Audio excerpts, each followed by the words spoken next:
Hey guys, welcome to Brian's Man Cave. This is another live chat, and today I have with me Patrick Hickey Jr. And I'm just going to give you a little brief introduction. He's an award-winning journalist and former NBC editor. He's also the author of the book, The Mind Behind the Games, Interviews with Cult and Classic Game Developers. And just to give you a little bit of idea what that is, it's something that dives into the pop culture of video games. Like we all know about, the pop culture of film and literature because we see that all the time, but we never really see too much about video games. So he actually went and put this all together to really dive into that aspect of video games, which is interesting because we don't really talk about that a lot. He's also been featured in an interview from the Huffington Post and in Forbes. And he's got his book coming out soon, this January. So I put some links below to some of those articles, plus the Amazon link. And just a little background as to how I got to know Patrick was through Sonia, the first live chat person I did. She brought him up as she knows him very well, so I connected to him through her essentially. So it's kind of cool, got that little circle going on here. And so yeah, I'm very honored to have Patrick on. He's a very busy guy, so it's nice for him to have to take some time to come on my show and talk for about maybe half an hour. So welcome, Patrick Hickey Jr. What's up, man? How you doing? Happy to be on. And if my daughter stays asleep, I could stay on a little bit longer than a half hour. Yeah. So we're basing this on the baby schedule, and I know all about that because my child went through that whole stage, and I know exactly what he's talking about. You put the kid down and you hope they just stay asleep. So, yeah. And sometimes they do, sometimes they don't. So we got a few people that are actually watching the chat as well. I'm going to try and watch or monitor the chat as we go through this. I know it's a little bit difficult when I get into the conversation and stuff like that. So I'm going to try and every once in a while look over there. And just a reminder, this is a live chat, so sometimes the internet does crap out on us, and this is the nature of the internet. But most of the time, it's like a minute or something like that, and I'll pop back in, or he'll pop back in, and we'll get it up and running again. So the way I like to do these live chats is I don't want to do too much interview style, but I like to throw some questions out there just to keep the chat going, just to throw some stuff out there. And so there's a few things that I asked him what we'd like to discuss today and what we'd like to talk about. And so he gave me a couple of suggestions, and so I have a few of my own. So I'm going to start off with my first one. And so basically, I read that you interviewed a lot of talents, like actors, musicians, wrestlers, people like Channing Tatum, Paul Walker, Philip Seymour Hoffman, the drummer from Guns N' Roses, and the Ultimate Warrior. Yeah, those are all like some of them sadly are no longer with us. Yeah. But is there any of those people or interviews that really stuck with you that may have been your favorites, or ones that really stick in your memory? Yeah, man, all of those actually stick in my memory. If you want to pick a particular one, I could kind of give you the behind the scenes story. I'd be more than happy to. They're all I remember all of those interviews. They were all really cool. Well, they're all fantastic people. Like Paul Walker. I knew you were gonna say that was kind of tragic. Yeah, the movies, the Fast and the Furious movies, they keep coming out with them almost every year now, and it's pretty tragic that he couldn't finish what he was doing. But so what was it like? How long ago was that you actually spoke to him? It was actually about 2 weeks before he passed away. Wow. Yeah. He was starring in a film called Hours, which was basically about a man who loses his wife during childbirth, and it's during Hurricane Katrina, and there's no power, and the kid's on a ventilator that's operating on an old school battery that has to be cranked. So Paul Walker has to like run around the hospital and run around New Orleans cranking this battery to keep his baby alive. It's not the typical Paul Walker movie. So No, I never heard of that one actually. yeah, it's one of the last movies he was ever in. Super nice guy. I remember when we first started doing the interview, he kept calling me bro. Like he kept saying like, bro, bro. And at first I'm kind of like, no, I don't know. And probably about like 10-15 minutes into the interview, he started getting really personal and talking about how like he connected with this character because, just he didn't really want to be an actor. And one day somebody told him like, you're a good looking guy, you've got talent, like you can be an actor. And he felt like he had a child out of wedlock and he needed to support her. And he was running around the world doing all these crazy things and people were idolizing him. And that was all like stuff that he really didn't ask for. It's stuff that he didn't necessarily want. And it was all for his daughter. Just a super cool, nice guy. And by the middle of the interview, when he's like, bro, I'm like, yeah, bro, I know. And I'll never forget it because it's like so it was for that. It was for that one movie that's why you were interviewing him. Yeah, like, yeah. It was for that movie. We talked about the Fast and the Furious a bit and stuff like that, and that movie had a special like part in his career because it wasn't an action movie, and he really believed in the character and he wanted to do more serious roles and just never really got the opportunity to. And like I said, it was really crazy because after I had done the interview about 2 weeks later, I was at NBC and I was manning the national desk at NBC in 30 Rockefeller Center, and I saw TMZ reported that that he had passed away. So I contacted his publicist, who I knew, and I said, "Is this true?"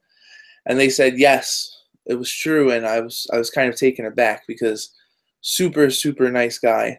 They always say like, the wrong people happens too soon and stuff like that. But wow, like just really, really nice guy. And the 40 or 45 minutes that we spent together on the phone, on Skype, talking were really cool. And he opened up about more than just the film. He opened up about his life and him as a person. And it was a great experience. And like I said, when he passed, it was kind of crazy. It ended up being one of my biggest stories for NBC because I was doing the interview for the film for my site, reviewfix.com, cheap plug.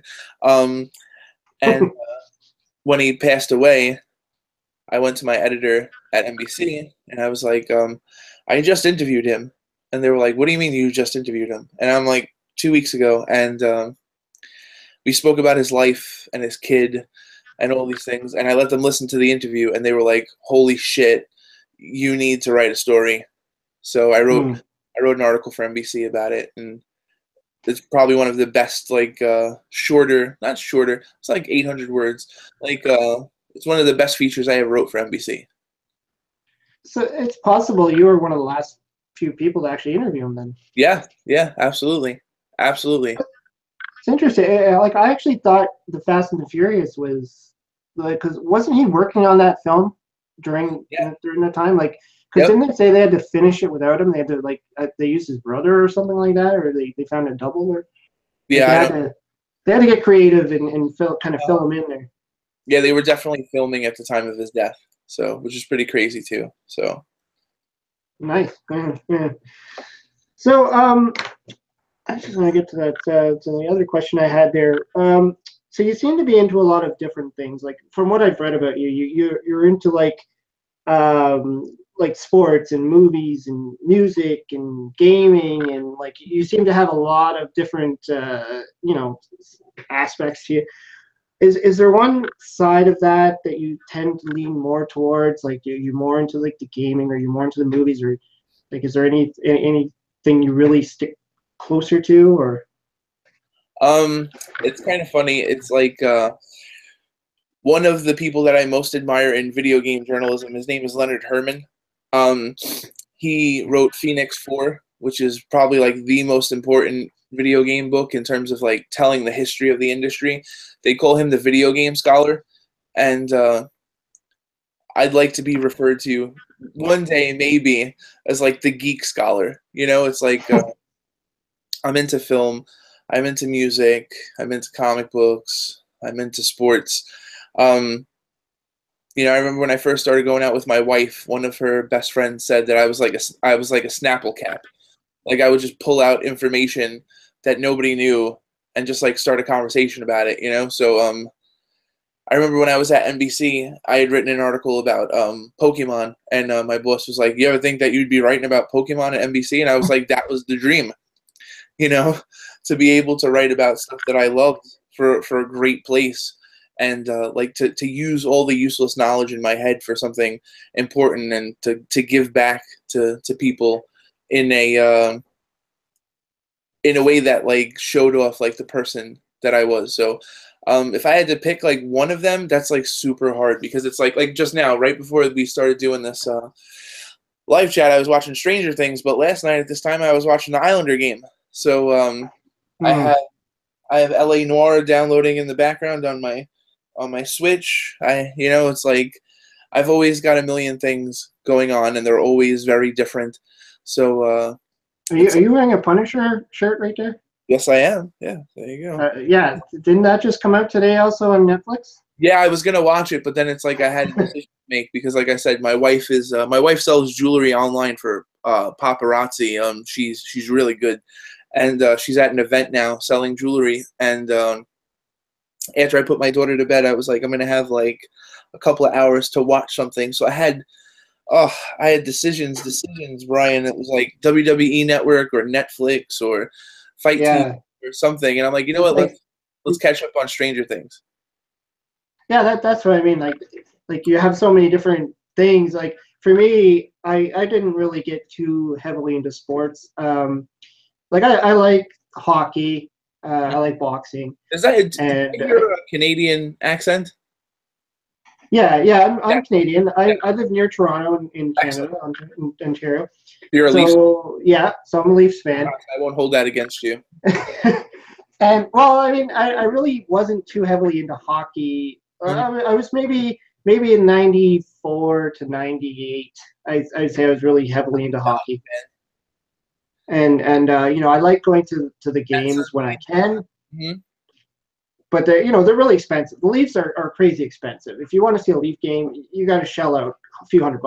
Oh yeah, they're like the Yankees of they're like the New York Yankees of hockey. So exactly, and you know, it's like you said too. Like I have a lot of other hobbies and stuff like that. So I feel like I don't follow. Yeah, you have to, and especially now when you have a family, you like.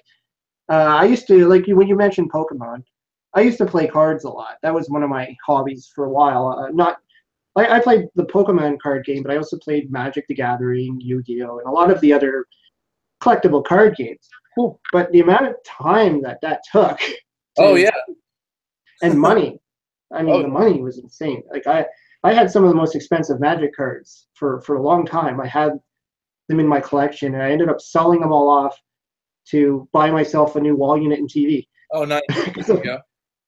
Yeah, because I'm like, you know, I'm probably not going to get into this anymore. It's just, and then when I started doing Brian's Man Cave, I started to realize how much effort goes into creating these videos, and you know, I don't put as much production time into my videos as some of those people do, and I realize how much time it takes, like to actually think of a concept and you know, kind of do the recording, do all the editing, get it all out there, advertise it. And yeah, I mean, and even playing video games, like I don't get to spend as much time as I used to playing video games anymore. The only time I really play video games is for the videos, which is kind of funny. But. No, I feel you. It's like it's one of the reasons why I got the Switch, so I could play on the bus and train on the way back and forth to work, and I could play during my, you know, my lunch breaks and stuff like that. And so yeah, I've been contemplating that. I mean, my latest system is the Wii.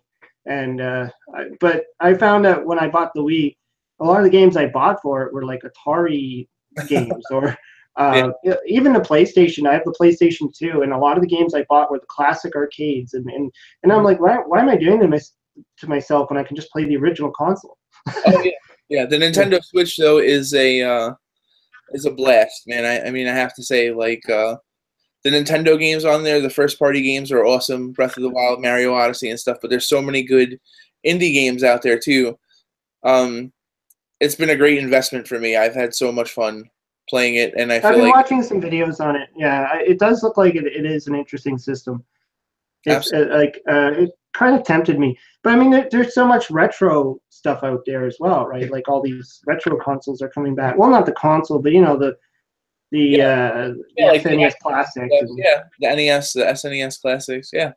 Yeah, Absolutely. I mean, for me, I'm quite content playing on an emulator on my computer anyways. So, but I mean, just for collectability purposes, these things look kind of cool. Oh yeah, absolutely. It's like my wife wanted an NES Classic. I was kind of shocked, but she wanted it. So just can't get them. Can't get them, and they're not worth $250. You know. No, so. I've heard somebody told me that they're going to be reproducing them or something like that again, but who knows? It could be another short run, right? So I'm not going to keep my hopes up for that one. Yeah. So moving on to the next question, actually, I was going to go into this is your book, the mind behind the games, interviews with cult and classic game developers. So what exactly inspired you to want to write that or to come up with that concept? I had just reviewed Brett Weiss's top 100 video games 1977 to 1987, and it's a great book. It's awesome. It's been in like every room in my house. I've taken it with me to like every single room in my house, and like I owned a lot of the games on there, and I ended up buying a lot more of them. Brett's writing style is very approachable, and it's fun to read. It's based in history. He's a really good journalist, so I wanted to kind of write like my own video game book like that. After I read that, I'm like, you know what, this is really good, and I'm like, I would do it a little bit differently because, like you said before, like I've interviewed some cool people, and I love to interview people. That's probably my favorite thing to do as a journalist. So I'm like, we need like a VH1 behind the music of the game industry. Somebody needs to go out and interview all of these developers and get their stories, the minds behind the games. You know, it's like, so I made a list of the types of games that I wanted. I should have brought my notepad out. I have like a Skyrim notepad that I just jotted some notes down. I posted it on Instagram like a couple of months ago just to be like, I just wrote like these notes down and all of this shit came true. And it was like, I wanted a couple of fighting games. I wanted some really good indie games. I wanted some really good cult games. I wanted some classic games. I wanted some games on the Atari 2600. I wanted like a little bit of everything, like just to hear from this. Yes. Yeah. So I don't know how old you are, but you look around the same age as me, like in your early to mid 30s, and I'm a little older now. Oh, then you look good. Then time's been good to you, so that's good. So you know, I'm like, all of those systems from like the Atari 2600 to now have played a role in my development as a video game journalist and as a gamer, period. So I made a list of the types of games that I wanted, and I sent out like 6 pitches. And the first 6 pitches were like David Crane, Gary Kitchen, Howard Scott Warshaw, John Van Keegenheim. I'm trying to remember who else. But it was like 6 different developers, and Michael Mentheim, who did Mutant League Football on the Genesis. I reached out to all these guys, and I'm like, if half of them get back to me, then I have enough for a book. And within a week or so, all of them got back to me. So I'm like, yes. Cool. Yeah. So then I wrote 4 out of the 6 chapters by Thanksgiving of last year. And I sent a pitch out to a bunch of publishers, and 3 days later, McFarlane and Company got back to me, and they were like, we would love to publish this book. And they're like, when could it be done? When could it be done? Yeah. So now I only have like 4 out of the 6 chapters done. And I'm like, oh, I could get it done by May. And they're like, really? And I'm like, yeah. So I originally envisioned like a coffee table book, like 10 to 15 games, lots of pictures, very close to like Brett Weiss's original design of his book. And they were like, that sounds great, but we want we want something more substantial. So they're like, yeah, we want like at least like 75,000 words. So then I'm like, shit. So they upped the bar on you there. Big time, big time. And so that basically meant that I wanted to do 10 to 15 games. So they're like, me doing the math of the average size of one of the chapters in my book, that I would need at least in between 23 and 25 games. So it was like twice as much work than I originally planned to do. And then I ended up with 36 games. So well, I've looked at some of the other books that I've seen. I know there's like there's a Nintendo book. I don't know who wrote that one. Mm-hmm. And it looks pretty thick. And then there's The Art of Atari, Tim Lapatino's book. Yeah, I love Tim. Awesome guy. Yeah, I'm still working out with him to have a chat with him too. And if you think I'm busy, then he's even busier than I am. Yeah, so. He is. Yeah. And so I know he's getting ready for the gaming expo and stuff like that. So Thanksgiving, you guys have your Thanksgiving coming up. Yeah, right? yeah, it's like next week. So he's like, that's up there, and I'm like, okay, well maybe in December sometime. I don't know. He might be my last one of the year, I guess, for the live chats. Sure. The big difference between my book and a lot of the other books is like Tim's book is wonderfully researched, and it's got great art, and that's kind of like the guide. So that book is about the art, and the people that produce that art and stuff. And mine is basic. My book is different from Leonard Herman's, from Brett Weiss's, from Tim Lapatino to Antoine de Rashad. A lot of them, by the fact that it's guided by the people telling the story. Mm-hmm. So like, yes, I'm the narrator, but the people that I've interviewed are the ones that are telling the story. I'm mainly like providing the road that the vessel is traveling on. So it's a much different book in terms of like the way it reads and the way it flows. So it's like, if you're one of those people that like to read interviews and profiles, this is perfect. Somebody asked me, because I remember when I first started doing this, I was writing a press release, and I had a publicist working with me, and he had written a press release, and I'm like, let me tweak this. And I ended up writing something my own, and I called the book an interview anthology. And he was like, holy shit, I should have thought of that. And I'm like, no, but I did. And the reason why I did is because I was so close to the project. Of course I would see that, So, but that's basically what it is. So it's cool in the fact that if there are games on there that you don't connect with, and there might be a few, because there are some indie games on there that I'm sure some people haven't heard of but have great stories. If you want to skip it, you can, because the book doesn't read like straight through. You don't have to read 0 to 400 or whatever. You can pick like what chapters you want to read and stuff like that. Do I suggest that you read the entire book? Absolutely. But so it still maintains some of what made Brett Weiss's book so fantastic, that you could kind of skip around. But at the same time, too, it kind of has more of a novel. I like that, though.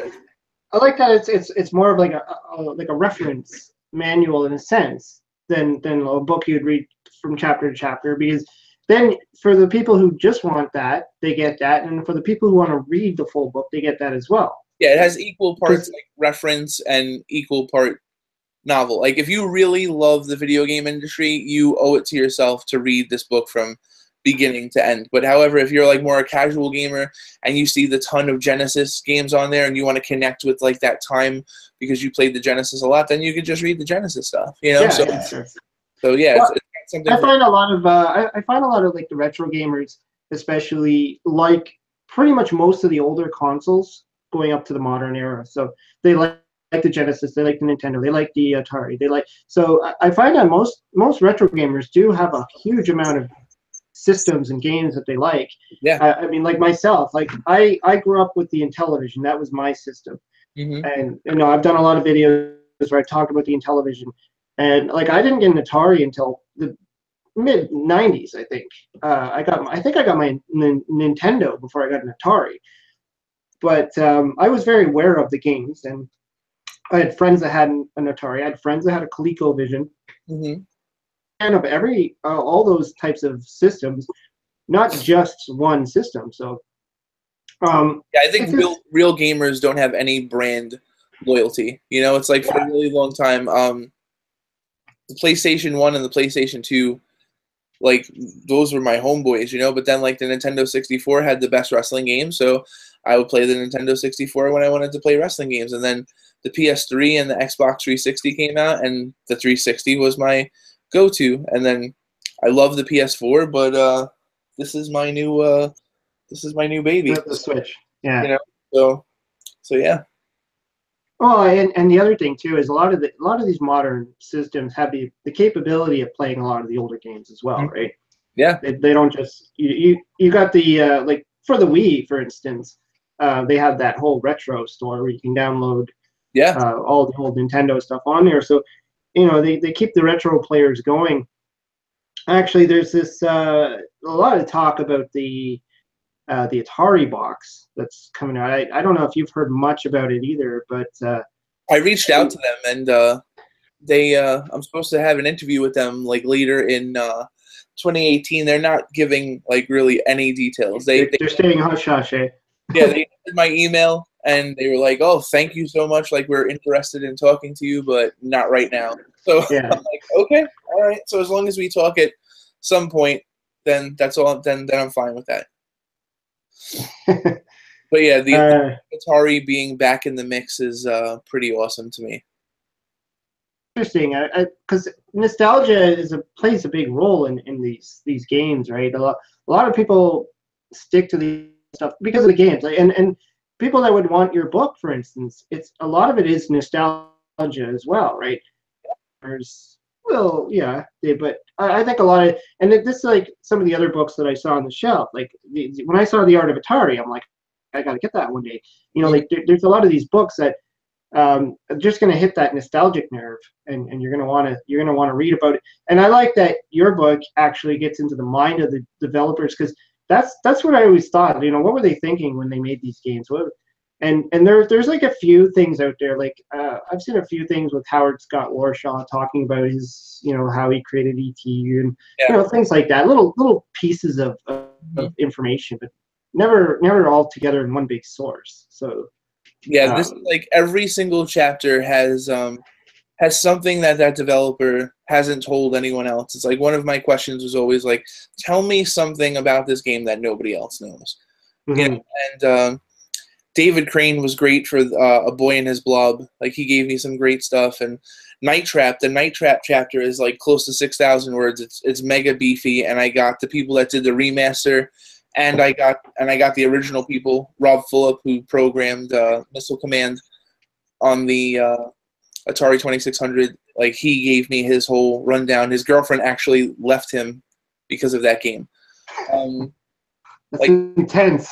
Yeah, man, like these guys, every chapter, like you get into who these people are and how the game affected them. A lot of these guys were like freelancers at the time, and they were living paycheck to paycheck to finish some of these games. Games that, like, you know, you play now and you're so connected to them because of the person you were and the places you were at the time that you were playing them. So, yeah, this is definitely a nostalgia piece, even though, like, even like Towerful is in the book, which is a relatively newer game.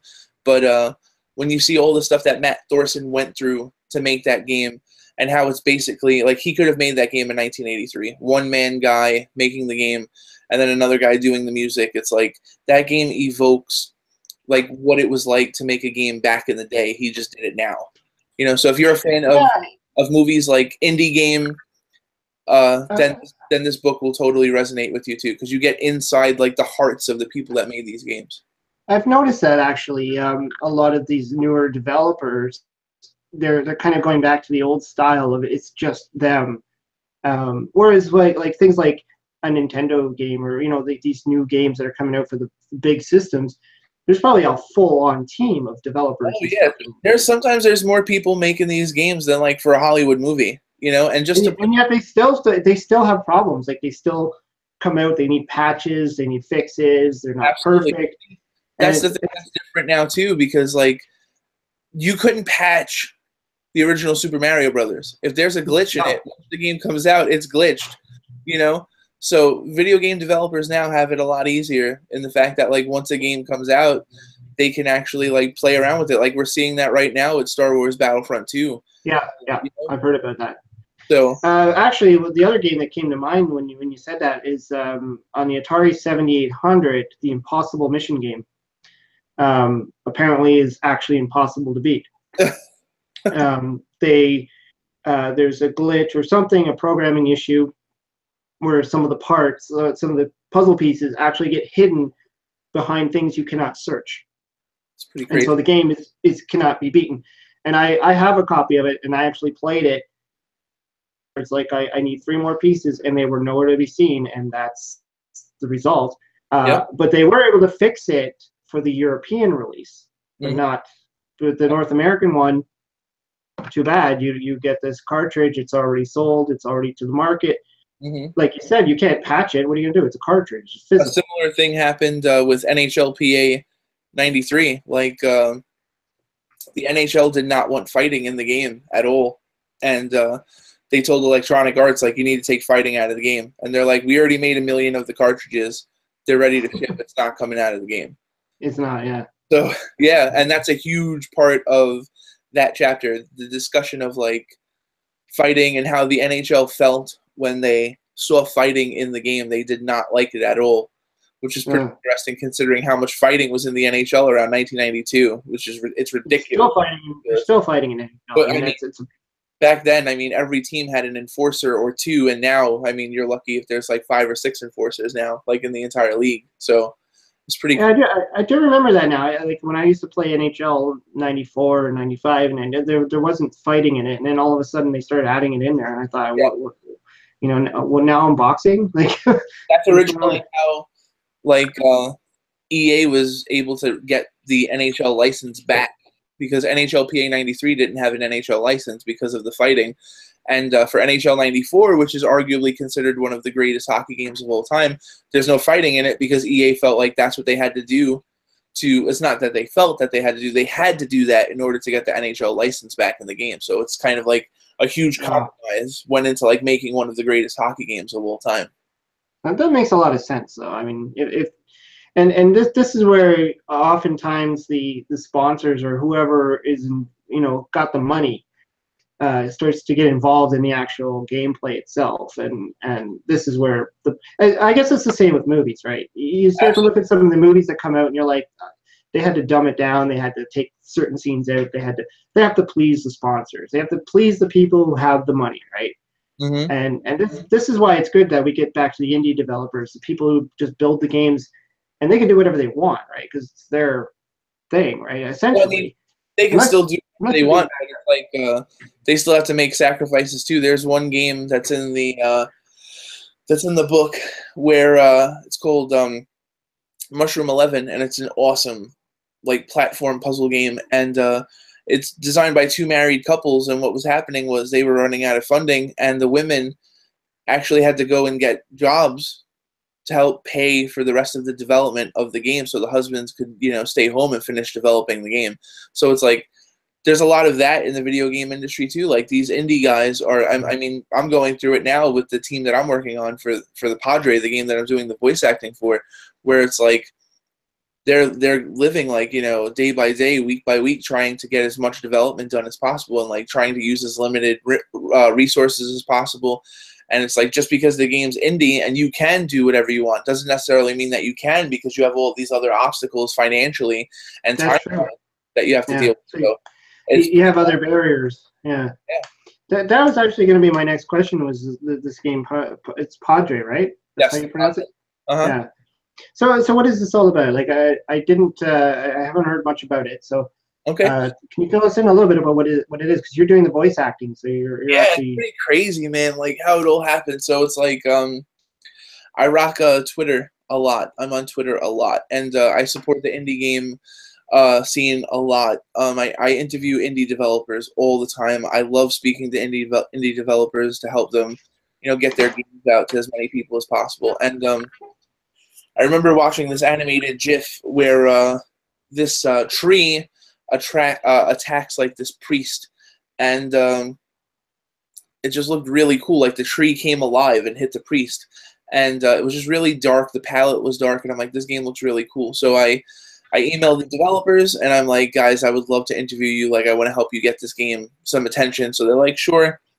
I ended up being one of the first people to interview these guys, and we did a really good interview. It got good traffic on the site. So then they asked me if I wanted to play a demo of the game because they were currently working on it, and they're still currently working on it. So I'm like, sure. So I played the game, and after like the first 5 minutes, I realized that I loved it. But I noticed that like the dialogue, you could tell that these guys, English wasn't their first language. So I volunteered my services to edit all of the dialogue because in addition to being an author, I am a lecturer of English and journalism at Kingsborough Community College in Brooklyn, New York. It's a part of the City University of New York. And so I'm good. So I'm like, guys, I will edit all of the dialogue, everything. And I'm like, we just have to have a conversation about like what you think my services are worth and blah, blah, blah. And we did. So now I go from like somebody that's, a lifelong gamer and somebody that's covered the video game industry for 12 years to holy shit, like I'm a story editor for a really cool game. So a couple of weeks go by and I'm playing the game, I'm kind of doing some bug testing and editing the dialogue as it comes in and suggesting things for like the plot. It's so much fun. And then they go, like, we're kind of in a crappy situation. I'm like, why? And they're like, the voice actor is going through some stuff personally and isn't going to be able to like work like on the project anymore, and we're going to Kickstarter in like a month and a half. And I'm like, okay. The guy had a great voice, but it was more like radio friendly, like English voice. And this is a really dark game. It's like kind of like a combination of sorry, we have company. Oh, doggy. Yeah, he just woke up. So it's kind of like a combination of Maniac Mansion and Alone in the Dark with like a little bit of the original Resident Evil. So you need like a really dark voice to pull this off. So I'm like, this guy's voice wasn't perfect. And I'm like, I think I can do something. And they're like, sure. So I sent them a sample and they loved it. And then I ended up recording like all of the lines for the game in like 3 hours. I did multiple takes and stuff like that. I just locked myself like in my man cave and I went through everything. And they plugged it in like 45 minutes after I sent it. And all of a sudden, holy shit, I'm playing a game with my voice in it. I'm in the game. Yeah, and it's just been wild since then. So it's kind of like ever since I would say I'm like 18, I've been a fan of Pablo Francisco, the comedian, and he does that movie trailer voice, like in a world, one man, blah blah blah, 13, and thank God my wife's not here because she fucking hates it. She hates when I do that voice, and so I was imagining like the main character of this game. He's a demon hunting priest, so he's on the hunt to find like a Benedict, a Catholic cardinal, who's gone lost. So he's like Liam Neeson in Taken. Like he's trying to find this guy that nobody else can find, and he's a demon hunter, and he's got like a specific set of skills. Like he's a badass. So I'm like, if I could kind of combine like Jason Statham and like Jeremy Irons and like that movie voice, and basically come up with something like dark, but like a British dark, and speak like this. And they loved when I talk like this. And I'm the Padre. I'm the demon hunting priest. And holy shit, my voice is in a video game. So it just worked. It's amazing that voice comes. Thank you. That voice just comes out of you like that. Yeah, it's like I can just go like back and forth and stuff like that. But so now I'm freaking a voice actor, and it's like a couple of days ago. I have an agent now. It's pretty wild. I'm gonna do a couple of other voices in the game, and then one of my buddies who is the creator of Pro Wrestling X. His name is Dave Wisnowski. He's actually in the book. I interviewed him for the book. So like he's gonna have a story mode in Pro Wrestling X, and they're gonna want like an old, like rugged wrestling promoter, and I'm gonna do the voice for that game too. So it's like this just went from me just taking a shot in the dark to possibly this could be something that I do for the rest of my life. So It's a lot of fun. I'm like super excited. Like every day is an adventure. It's like I'm a dad, I'm a husband, I'm a college professor, I'm an author, I am a dog owner, and now I do voiceovers. You know, it's like it's pretty wild. That is cool. I mean, that does open up a lot of doors for you, and Sure. you know, you get the and it keeps you going. Like you're never going to be bored. I can't imagine you ever being bored if you have that many things that you can do, and you know, on top of all the other things that you like to do. I mean, just have that kind of diversity. It's pretty cool. Yeah, I never want to be. I hate being bored. You know, so it's like that's why I mean I try and do as many different things and challenge myself as often as possible. I love computers, like I love learning new programs. I love Photoshop, I love InDesign, I love Adobe Premiere Pro, Final Cut and stuff. So it's like every day I try and learn something. Music. Yeah, that's my world. That's my world. I mean, like that's what I'm a designer, graphic designer, web person and stuff. So I do that for a living.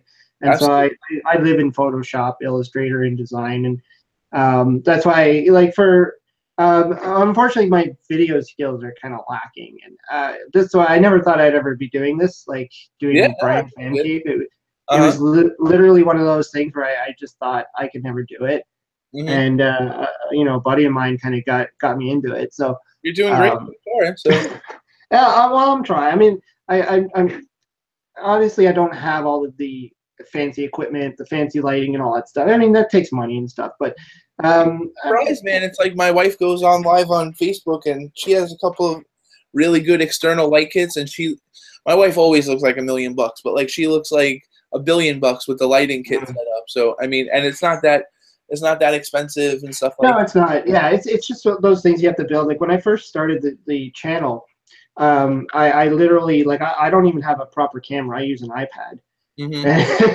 And that's what my wife uses. That's what my wife uses. And I'm in a you know, a man cave, so it's dark. It's in my basement. The lighting is crap. Like I got these halogen, or not, what do you call those? The tube lighting. Yeah. Fluorescent lighting. Yeah.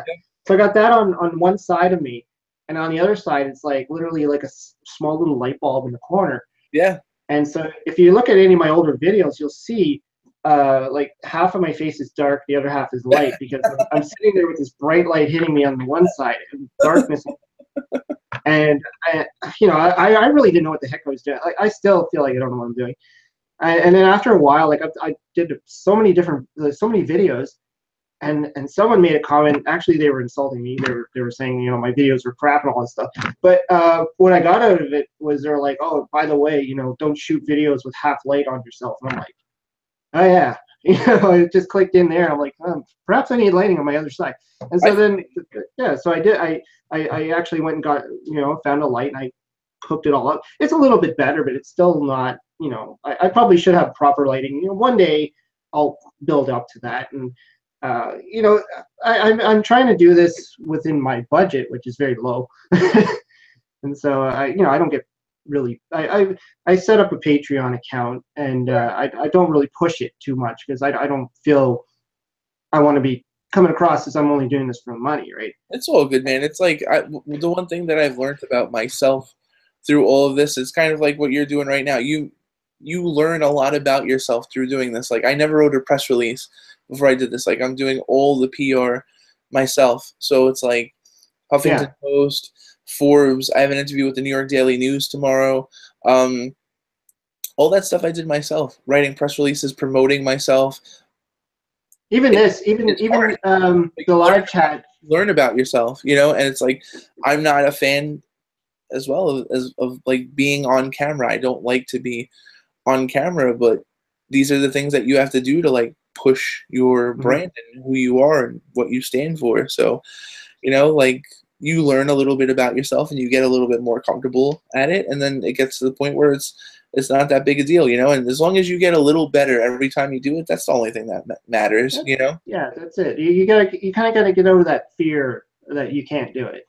And that was my thing. Like when I first, before I actually started Brian's Man Cave, and I was you know, doing a side project with my buddy there, he was the one who suggested that we do like a live cast, a podcast or whatever. And originally I said no. I said I'd rather be behind the scenes.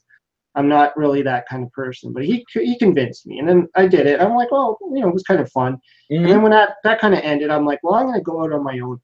And I felt I'm just going to have my own camera. I got the time to sit there and throw it out there and edit it and throw it up there if I like it or not. And I never thought I'd be doing live. Like, to me, doing live really scared the crap out of me. I'm not really, like, I never really interviewed people before. So, Sonia was my first. And that one really frightened me because, as much as I was excited about setting it up, and I was still amazed that she agreed to do it because I'm like, who am I? I'm just a small-time YouTube guy, right? How did you find her? Actually, through Twitter. Like I got, I think I got about a little over 3,000 Twitter followers right now, and she was one of them. And I constantly made comments about her. She was wearing those Donkey Kong dresses and Mario dresses and stuff. And I kept making comments. I think she was actually commenting on mine, and the idea of actually doing a live chat came from another friend of mine from the DeLorean Club. Because I'm part of the Ontario. Well, it's actually the Canadian DeLorean Club now. And he knows somebody who is involved in the Dragon's Lair arcade that came back in the 90s. And he suggested to me that I do have him on my show. And I'm like, well, I'm not really set up to do that. I don't know how to do any kind of live show or anything like that. I had no idea. So I'm like, I'll figure it out. And so I figured it all out for that. And when I was like, now I want to start doing these live casts, now I need to find people. And so Sonia was on, like I was talking to her on Twitter, and I thought, I'll throw it. Maybe she'll say yes. And I didn't think she would. I was just like, would you like to do it? And she was like, for sure. I'm like, oh, okay. She's one of the most gracious and appreciative and caring people that I've ever met. Like, did she discuss with you how we met? Did she tell you that story? Yeah, I think there was a little bit of talk during, like, we had quite a long chat. So I know she brought you up for a little while, and she we put a link to your Amazon page. Yeah, she's great. She messaged me. I think it was during the live cast and was like, give me the link like as fast as you can, But that's what I'm talking about. Like this book has been like magic for me because like I've met so many cool people, and it's like I've been doing this for so long, and it's like I was one of the first people to write a feature about The Last of Us, and like I was one of the first people to write about God of War Ascension and Guitar Hero Live, and like I've covered so many sports games over the years, and I've done so many interviews, and it's like you're kind of in the behind the scenes, and people don't know who you are, which is great, but at the same time too, it kind of sucks. And I've met so many cool people because of this book. And what happened was I did a presentation at the college that I work at, and I did it for another journalism professor at Kingsborough, and she knew Sonia, and she had mentioned my book to her. So what ended up happening was I spoke at St. John's University, which is a pretty huge university in New York, very well-respected private university. And I spoke there, and I was a little pissed off because the convention that they had that day wasn't that well attended, and I basically took like the train for 2 hours to get to a place and speak to like 10, 15 people. I was pretty pissed off. So now I'm on my way back, and I was running a Super Smash Brothers tournament in another city, basically in another borough, if you know New York City, and I had to get back in time to like walk my dog, see my wife, all this stuff, spend some time with my kid, and then go and run a tournament for 4 hours. And I was just on my way back, and I'm just so pissed. And she was on the train, and I had a video game shirt on that said like, these are my weapons or whatever, and it was like 3 controllers or whatever. And she spotted it, and she's looking at me, and I was like not in the mood to speak to anybody. Like I was super like fucking cranky. And she locked eyes with me, and I'm like, oh, I don't want to talk to anybody right now. I just want to be left alone. And she's like, oh, I like your shirt. I'm like, oh, thank you. And then she's like, oh, I'm a musician, blah, blah, blah, blah. And I'm like, oh, that's cool. And I'm like, oh, I run an entertainment website. I'm like, if you ever want to talk about your music, like, I'd interview you. That's cool, And then she's like, you like video games? And I'm like, yeah. And I'm like, I'm actually writing a book. So then she's she goes, "Oh yeah, I know somebody writing a book, blah blah blah." It takes about 20 minutes, and then we find out that she's actually talking about my book. So That's it's like, funny. I'm telling her about my book, and she's like, kind of like, yeah, that sounds cool, but this guy's book is like really cool, blah blah blah. And I'm like, Sounds like my book. so, and then I'm like, wait a second, like, what's the name of this book? Like, who's the author? And she's like, Patrick Hickey. And I'm like, yeah, that's me. And she's like, oh my God, you know, Marilyn Navarro? And I'm like, yeah, she's a professor at my college. I spoke about the book in her class. She's like, yes, da da da da. And like, we've been super cool ever since. That's awesome. Yeah. So that's what I'm talking about. Crazy like, the way that this book is just like connected me with so many amazing people, and like she's a friend like now for life, like, and she hooked me up with her buddy Arda Okal, who used to work for the WWE as Kyle Edwards. He's covered the hockey industry for a very long time. He works for MSG now. He covers Devils games, and he's one of the hosts of the MSG hockey show. And she hooked me up with him, and he's helped me so much, like, over the past couple of months too. These are like two people that like I'm going to speak to for the rest of my life, and it's all because of this book. Yeah, it's great. I mean, I'm kind of in the same boat. I mean, when I started doing Brian's Man Cave, I started to meet a whole lot of people like online that I have a small following, but I mean, there are a lot of great people that just reach out to you and that they like to talk to you, and even just doing the like the Twitter, like finding Sonia was awesome, like, and like she was so nice, and I got a whole bunch of people actually who are kind of in line to want to actually do the live chat, and I was surprised at that, because I thought people would be like, well, who are you? Well, but that's the thing. It's like people that have brands that they want to push, and things that they want to talk about. That's why I tell my students all the time, my journalism students, like, people don't want to say no when you say, can I talk to you? If you make people feel like their voice matters and you're going to give them a portal, a place that they can speak, they're going to say yes. 90% of the time, if you know how to pitch properly, and you obviously know how to do that. So this is like, Brian, this is just the beginning of your journey, So it's like, enjoy it, like, revel in it. Yeah. I mean, I've had a lot of fun just trying to contact as many people as possible. And I know the other thing is, some people are not comfortable going in front of the camera and talking live. And but I think some people, they consider it, and they're like, why not? I'll give it a shot. And whatever. Like I say, it's all in fun. This is not like a serious thing. It's all fun. I mean, this is what it is, right? We're people talking about video games, or talking about movies, or whatever. It's all fun. There's nothing serious about it. Absolutely. So there's no need to be stressed about it or anything like that. So I just want to end. I guess we covered a lot of what I wanted to ask and stuff. So I just wanted to say, do you have an all-time favorite game or system? Oh, that's so hard. Well, I guess the answer could be no. It depends. Is there one that you would say that you would definitely, if someone said you could only have one system and one game, what would it be? Ooh. Well, let me get a little like schizophrenic on you. If you asked 5-year-old Patrick Hickey Jr., he would say Contra on the NES, or RBI Baseball on the NES. If you asked 11-year-old Patrick, it would be NHL PA 93 or NHL 94 on the Sega Genesis. If you asked 17-year-old Patrick, it would be Final Fantasy VII on the Sony PlayStation. If you asked 23-year-old Patrick, what year would that be? 2005. Then I would say like Fallout. And then if you ask 30-year-old Patrick, it would probably be like Pokemon X.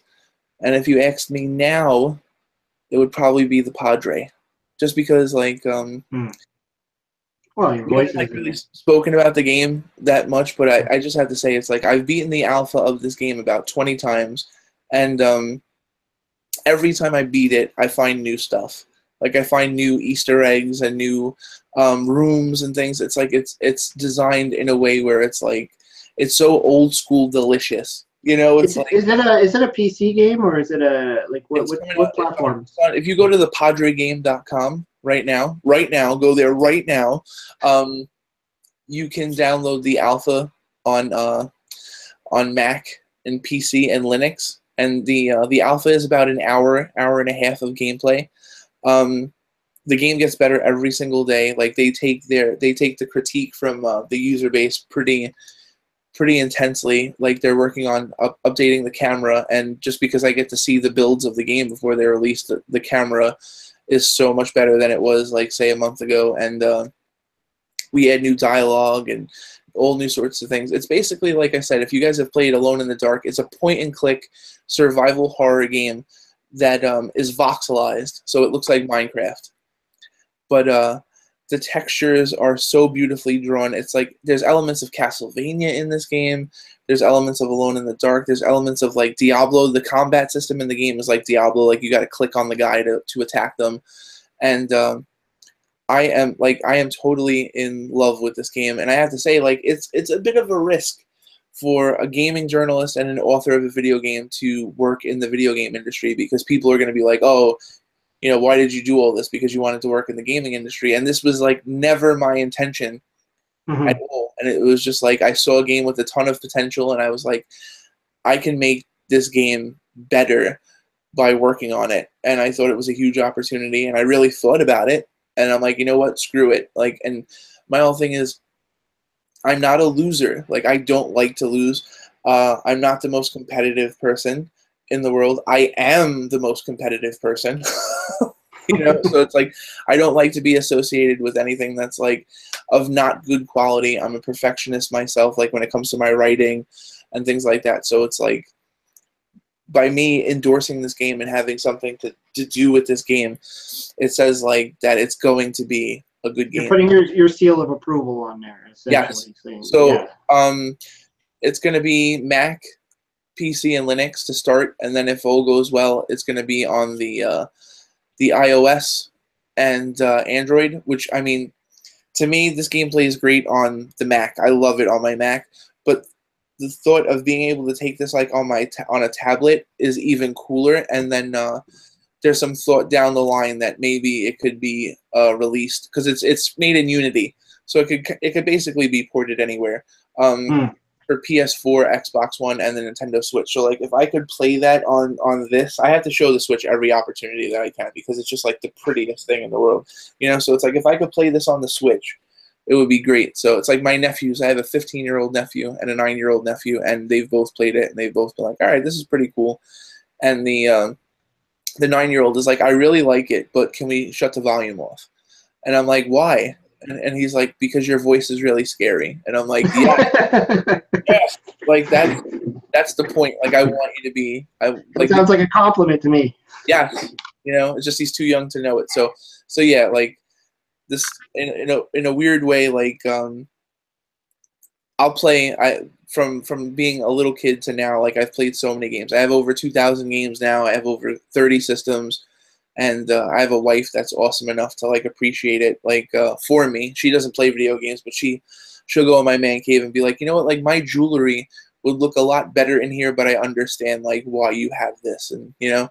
So yeah, that's good though. I mean, that's healthy. I mean, I know the struggle, and I think most of us do, especially ones that have, like, the really big collections, and it's like, you put all this money and time into that. What about me?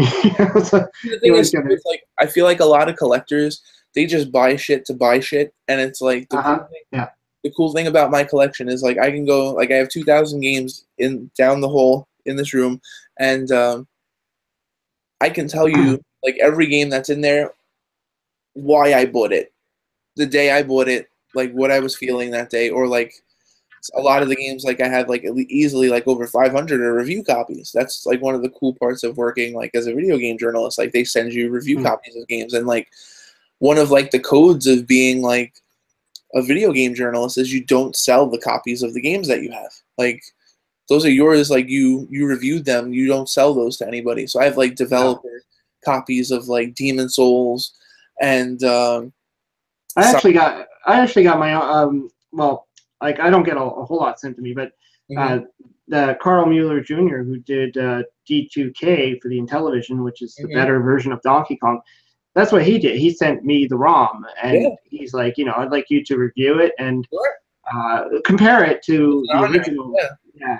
And that was part of the the caveat was do not distribute this ROM because he sells it. I mean, so and that was cool. And I've had a few other people actually send me stuff, but one day I hope to get into that kind of area where people would actually send me stuff to review. But that's down the road. And it's a process. I mean, it started for me when I started writing for my college newspaper, 13, 14 years ago, and I would write companies like Sony and Atlas and stuff, and I'm like, can you send us games? And I remember I got like Persona 2 or Persona 1 or something like that for PlayStation 1. They sent it to us, or PlayStation 2.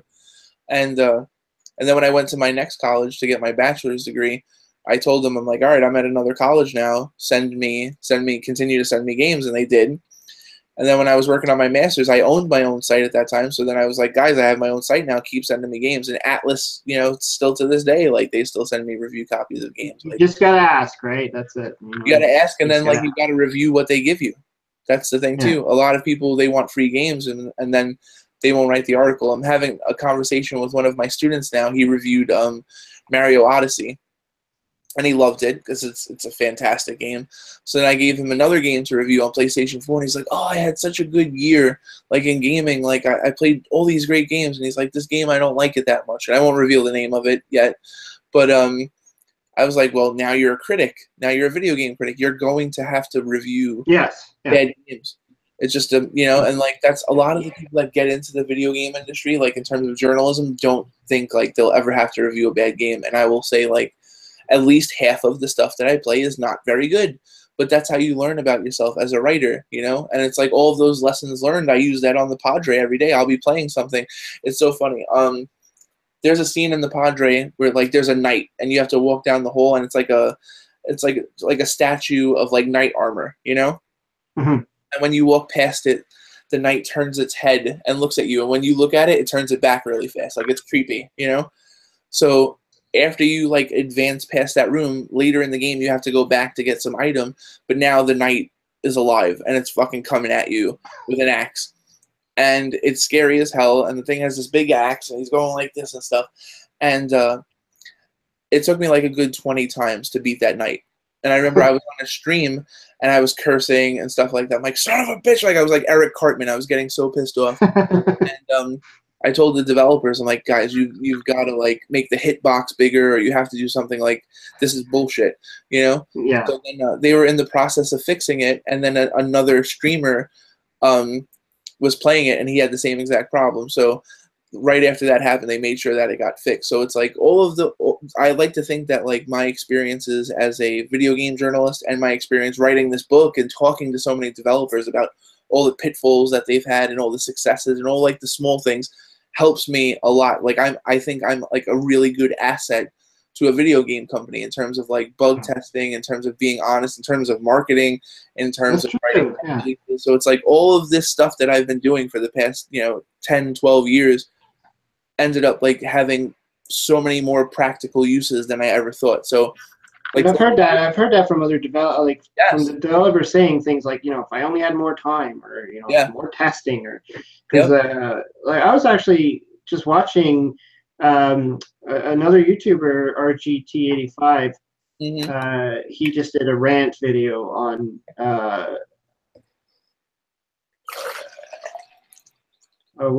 Rhine or something like that. I'm not too familiar with all the Switch games right now. Rhine. Yes, Rhine's an excellent game. It's just Rhine, there's no real objective. The way it's set up, you're basically just running around. It reminds me a lot of Echo the Dolphin, where it's all right, which way do I go now? But it's really pretty. It's a beautiful game, but it's not for everyone. A lot of people will be like, all right, what the fuck do I do now? Well, his complaint was that they released it, and then on the day of the release, they released a patch, and that's so he did a review on it. He got the review copy of it. So prior to the launch, he got the review, and he said they gave to him a couple of days before the launch. Yeah. And so when he did his review, by the time his review gets out there and circulated, they've already put out the patch that fixed all the problems. And that was and now he's got to adjust his article. Well, you know, it's a YouTube video, so it's out there. All these people are already watching. Plus, it's there now, so people that might want to learn about the game, they look it up and they watch his article, and then they don't see these problems, and they're like, well, what's this guy's issue? He's totally wrong. So, you know, I guess that's just the nature of you know, it kind of reminded me of Scott Warshaw with the ET thing. Oh yeah. You know, he had X amount of time to get this game executed, published, and out the door. And you know, I kind of see that happening again, right? It's like it would never happen. They probably give them time constraints. And then ET had no playtesting too. I'm not sure if you know that, but like, it's kind well, he didn't have time. Yeah, it had zero playtesting. And one of the cool things was like one of his other games, Yar's Revenge, is one of the best games on the Atari 2600. Absolutely, yeah, absolutely. It had a ton of playtesting. Like the game almost didn't make it out of playtesting. So many people played that game before it was released. So to go from one end of the spectrum to the other is pretty crazy. Like, could you imagine if those Atari developers had time to patch their games? Well, you know, you look at there's like a huge homebrew market, right? And they make Atari games today, and they have the time to actually, and they don't have to necessarily put out the cartridge right away. They can put out the ROM, and they can have the community, the forums, and all that stuff. And they play it. Like I have like I think the version of Zippy the Porcupine. Have you heard of that? Mm-hmm. Yeah. So I got like I have the ROM to that, and I think it's incomplete because I don't think it has a title screen or anything like that. So this was probably like one of the ROMs that was sent out for people to play it and test it. So I don't have the actual physical cartridge, but I bet you the cartridge is much better than the version I've been playing because it seems like there's something wrong with it. So there's a company out there right now called Mega Cat Studios. I work with them. They send me games, but they actually still make Sega Genesis games and NES. Heard of that. And they just made this game is so awesome. I'm actually working on a review. It's called Creepy Brawlers, and it's basically Punch-Out with monsters from like horror movies from back in the day, like like Frankenstein, a werewolf, and stuff like that, a mummy, and it's freaking awesome. The cartridge is red, like the box art is beautiful. These guys make brand new NES and Sega Genesis games, and Mega Cat Studios. They're super awesome. I would totally check them out if you're into stuff like that. That sounds awesome. I have the only homebrew, I guess you can call it that, I have is Tortoises, which was spearheaded by John Hancock, who does a lot of reviews online.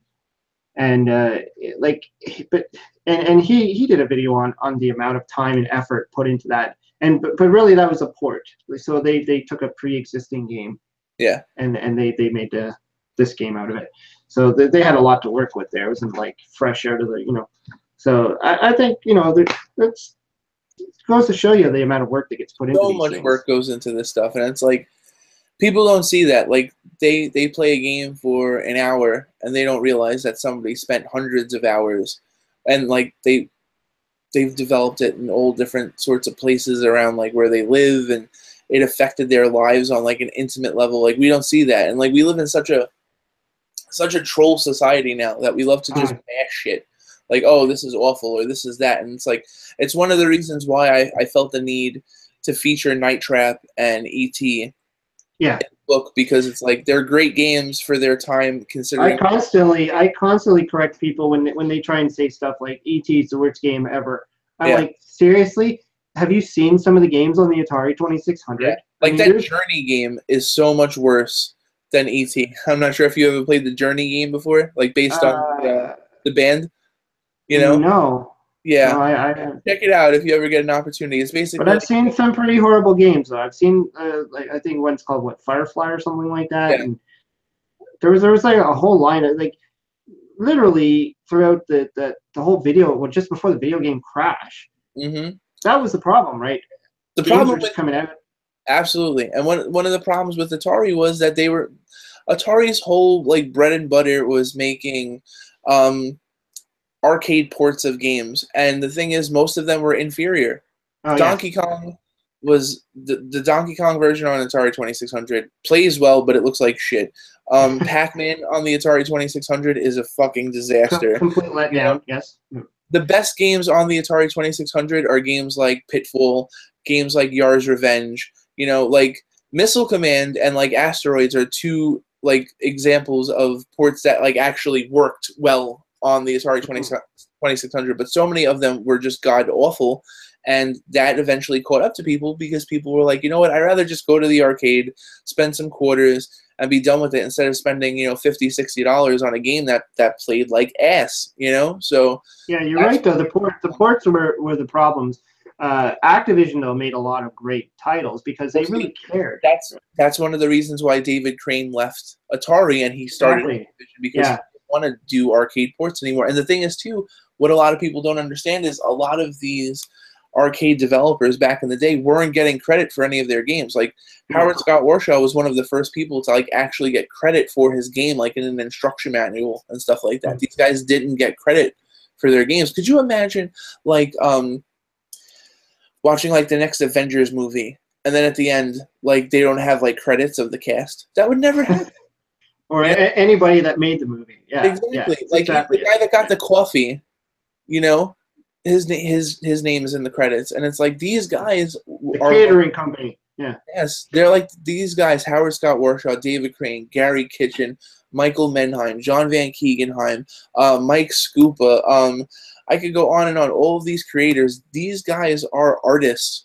You know, they're super talented. And Mark Turmel and John Tobias, these guys are magicians. Like these are the people that created the fucking. They're pioneers, the way I look at it. Yes, they had as a kid.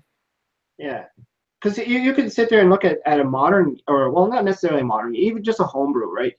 Like they take these homebrew games where they can actually like say, I'm going to make a better version of Pac-Man and show you I can actually make Pac-Man on the Atari work.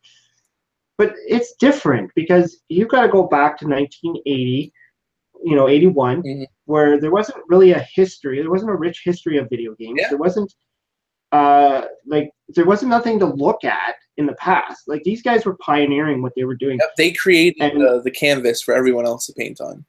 And the people with the money had zero understanding of what video games were.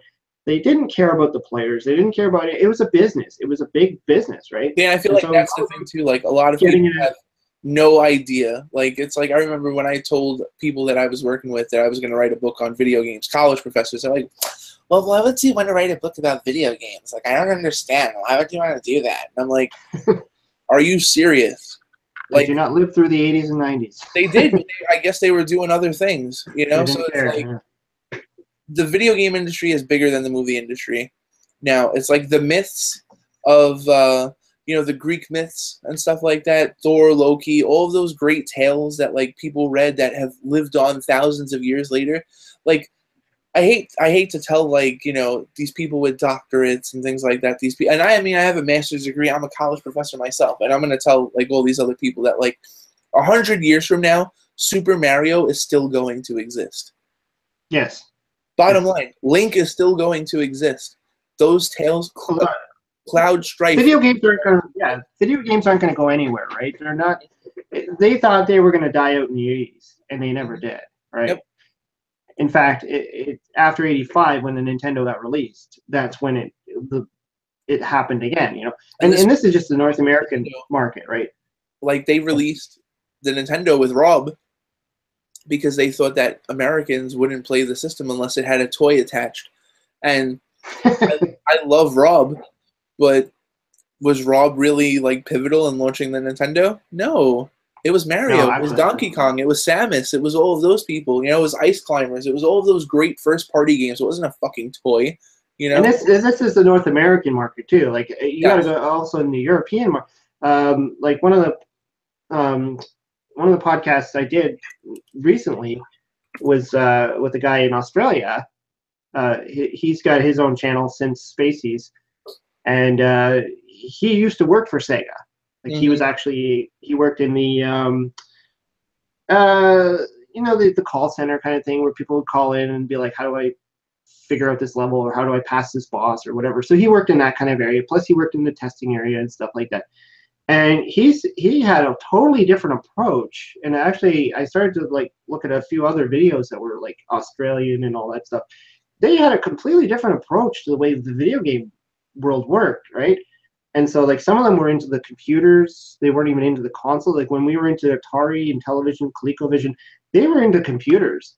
Yeah. And Sega was a big thing down there. Like Sega was, they would know like say 7 or 8 people that have a Sega and one person had a Nintendo. Oh yeah. Whereas like I found that here it was a little bit different. I mean, Nintendo seemed to be very dominant where I grew up, anyways.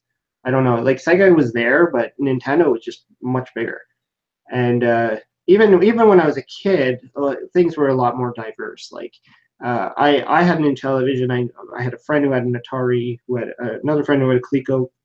I also had a Commodore 64. I had a friend who had a VIC-20. So everybody seemed to have their own system, their own. Everything was so much different. And now, and you know, I don't know what's happened between that phase and say the Crash, and then it became the Nintendo Sega era, and you know things just changed like drastically. So it's kind of interesting that we're now into this era again, where it just seems like we have all these options. Like you were saying, the Switch, you got PC gaming, you got the Xbox One, you got like, so we've kind of gone full circle. Or I mean, like I have 2 flash systems where like I put in my SD card and I could play any Atari 2600 game that I want on the go. Same thing with the Sega Genesis. And I mean, I have the portable Super Nintendo, the Hyperkin one. So it's like, that's the great thing about the video game industry now, is like whatever you want to play, whenever you want to play it, you can. Well, even the cell phones. Sonia was saying, yeah, like she held up her phone and she has all the Sega games, like the Sonic games on there, and she plays Sonic on her phone. That's another thing, right? It's all everybody has a phone now, and actually, that's another thing I was going to say is a lot more women have gotten into gaming because of that, right? See, that's the thing too.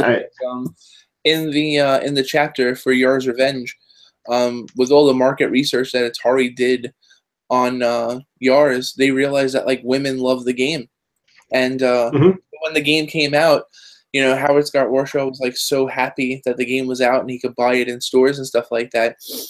He understood that Atari had dropped the ball, because in all the commercials for Yar's Revenge, they were just going for the same audience. It's like kids and young adults, but men, you know, and Yar's Revenge could have been like one of the first like games that like women really gravitated to, and it didn't.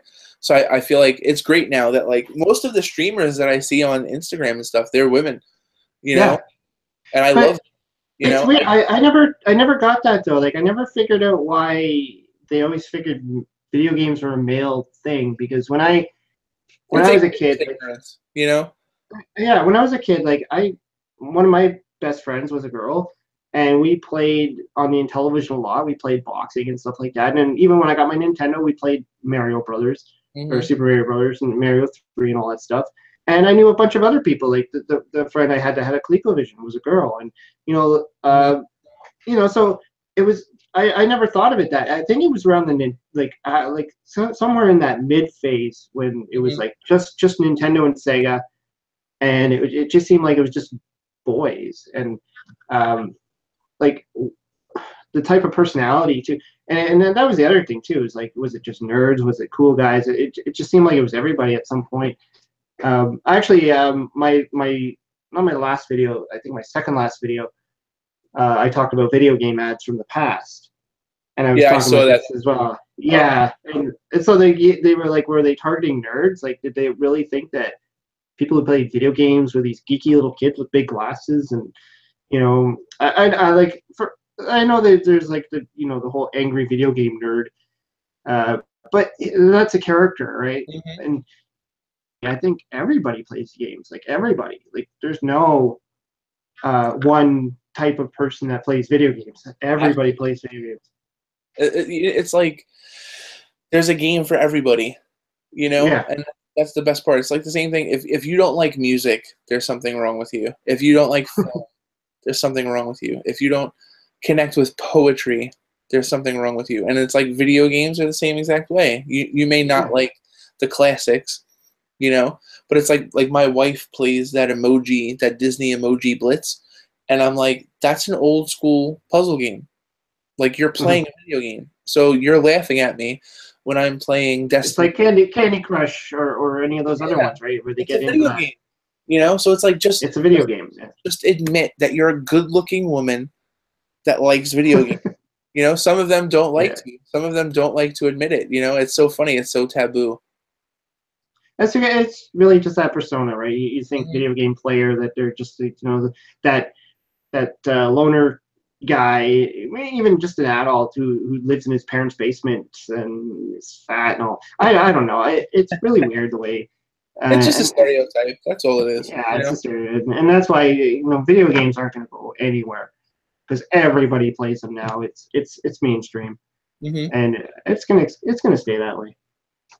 Anyways, yeah, so I think we've gone way over our time now. I I know you originally only wanted to go about 30, 40 minutes, but I think we just went a little bit, got into it. So, yeah, so I just want to take this time to thank you again for being on my show. And yeah, no problem. I think you probably covered everything, so I don't know if there's any other questions or anything you want to throw out there. Now's your chance. And just I know you in the description of this video, there is a link to pre-order the book if you're interested. It's currently available on Amazon, Barnes & Noble.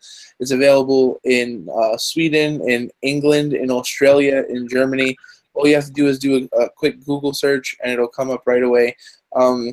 Super proud of this book. Like I said before in the beginning, I've done a lot of big interviews in my career, but this book is the thing that I'm the most proud of in terms of journalism. And then head to the PadreGame.com and check out that game. It's amazing. It's super fun. Also, too, my next book that I've been working on for about a month now is about professional wrestling, like the emotional and physical ramifications of a lifetime in professional wrestling.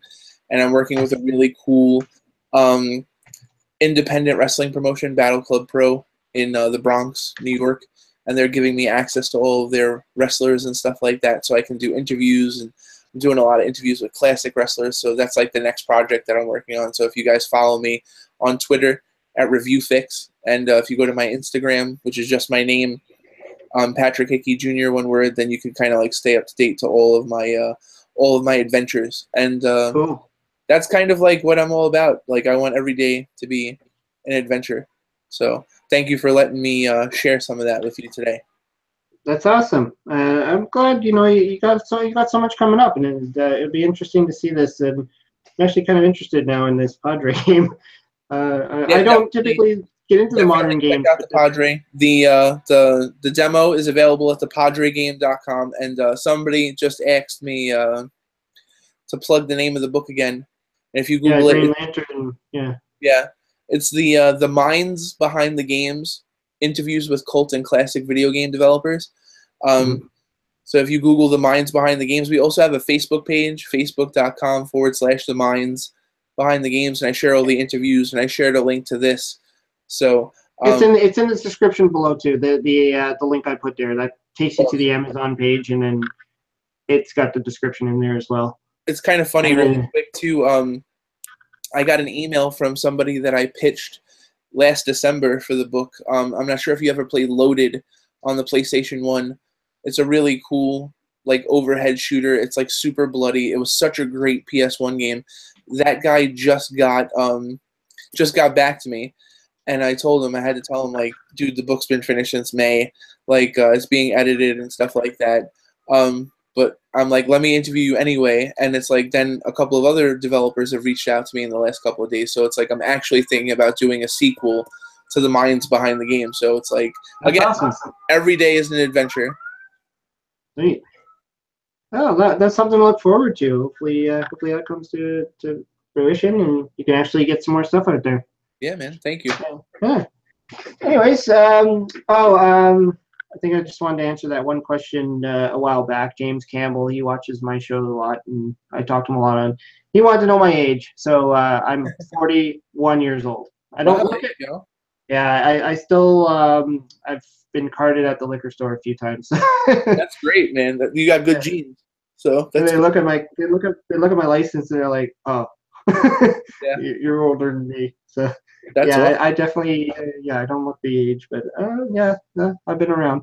Anyways, thanks a lot, and hope everybody enjoyed watching the show. Thanks for all the people in the chat. We had a few good chat people going on there, and hopefully I can get some more interesting people on. Like I said, I'm hoping to get Tim Lapatino. I know he's a busy guy.